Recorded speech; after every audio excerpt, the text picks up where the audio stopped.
Good evening, everybody.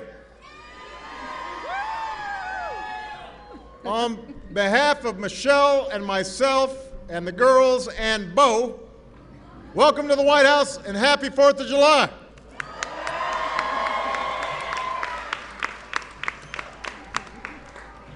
You know, all across our great country today, folks are coming together, decked out in the red and white and blue, firing up the grill, having a good time with family, just like here today. Now, of course, I'll admit that the backyard's a little bigger here, but it's the same spirit. And Michelle and I couldn't imagine a better way to celebrate America's birthday than with America's extraordinary men and women in uniform and your families.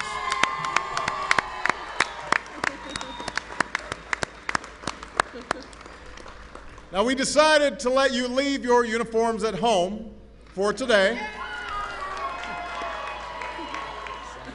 Although I have to say, I met a young corporal here who was wearing a black suit. And I said, man, it's hot here. He said, I'm sorry, sir, I know you're my commander-in-chief, but my grandma told me I had to wear a suit. You can't argue with grandma. But we do want all of you to relax and have some fun today. And that also goes for the leaders who are joining us here today, including Deputy Secretary of Defense Bill Lynn,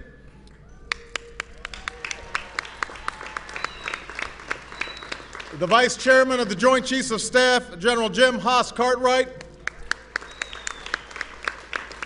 Navy Secretary Ray Mabus, Air Force Secretary Mike Donnelly, Coast Guard Commandant Admiral Robert Papp, and the many outstanding senior enlisted officers who are here today. I want to acknowledge that my Vice President, Joe Biden, and his wonderful wife, Dr. Jill Biden, aren't with us because they are spending the 4th of July with our troops in Iraq.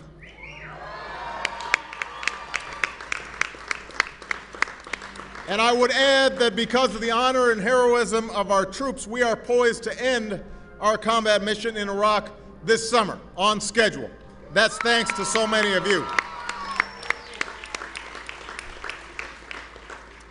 Now, this is the day when we celebrate the very essence of America. And the spirit, they're coming.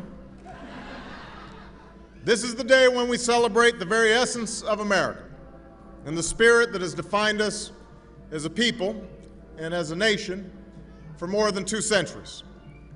Now, even now, all these years later, we still look in awe at the small band of patriots who stood up and risked everything and defied an empire to declare that these united colonies are and of right ought to be free and independent states.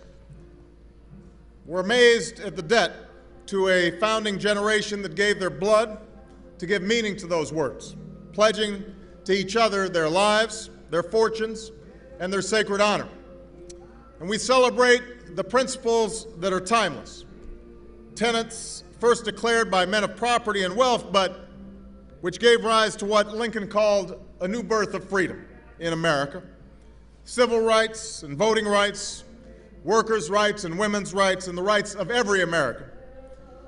And on this day that is uniquely American, we're reminded that our declaration, our example, made us a beacon to the world, not only inspiring people to demand their own freedom, from Latin America to Africa, from Europe to Asia, but even now, in this time, these ideals still light the world. 234 years later, the words are just as bold, just as revolutionary as they were when they were first pronounced.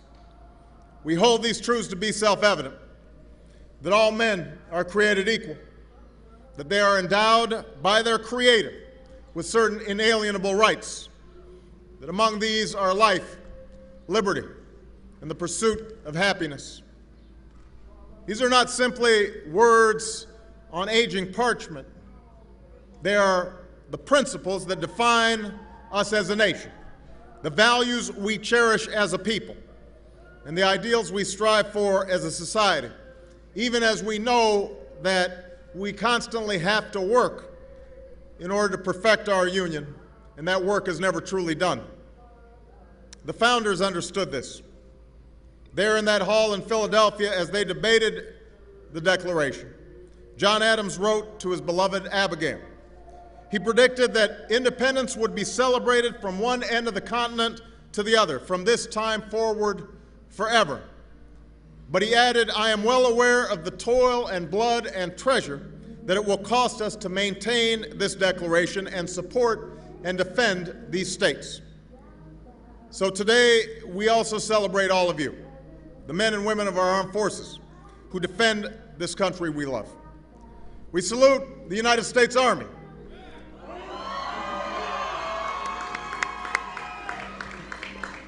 including a soldier who served on more than 150 combat missions in Afghanistan, and after losing most of his arm in an IED attack, recently completed a grueling 26-mile run, inspiring all who know him and all of us. That's Staff Sergeant Gabriel Garcia. Gabriel.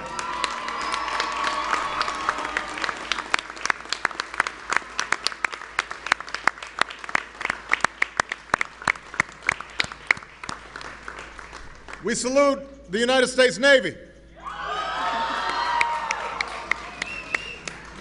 and a sailor who excels in a job few can imagine, but for which all are grateful.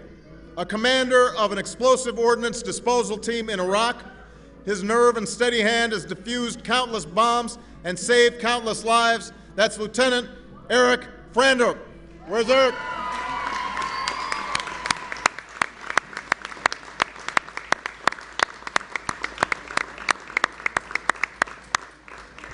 We salute the United States Air Force and an airman who, during an attack on her vehicle in Iraq that left her seriously wounded, directed medics to help another wounded American first and offered her own bandages to help save his life. That's Captain Wendy Kosick.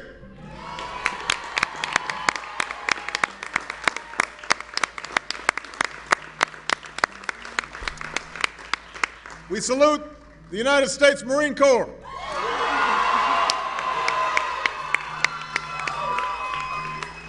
and a Marine who, for his heroic actions in Afghanistan, exposing himself to enemy machine gun fire to help rescue his fellow Marines, was recognized with the Bronze Star for Valor, Staff Sergeant Jonathan Peel.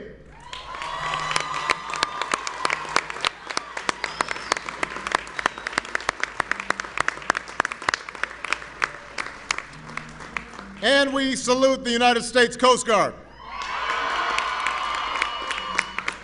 including a Coast Guardsman who commanded the first U.S. vessel to arrive in Haiti after the earthquake, helping to pave the way for one of the most complex humanitarian efforts ever attempted, Commander Diane Durham.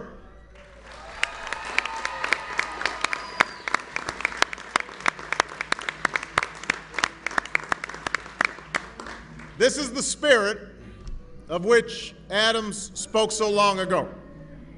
You are the men and women who toil to defend these states. You are patriots, and you have earned your place among the greatest of generations. Yet on this day, we know that America's journey is not sustained by those in uniform alone. It must be the calling and cause of every American. So let us ensure that our troops always have the support that they need to succeed in the missions we ask of them, and that includes public support here at home. Let us forge a national commitment to support our extraordinary military families, not just now, during war, but at every stage of your lives. And thanks to Michelle and Joe Biden for challenging us to do that. Let us resolve as citizens to carry on the improbable experiment that began more than 200 years ago. Not simply declaring our principles, but living them here at home. Not simply celebrating our union, but always working to perfect it. And here in a still young century, let us renew our commitment to stand with those around the world who, like us, still believe in that simple yet revolutionary notion that we are all endowed by our Creator with certain inalienable rights. So happy 4th of July, everybody. God bless all of you and all our men and women in uniform and your families. And God bless the United States of America.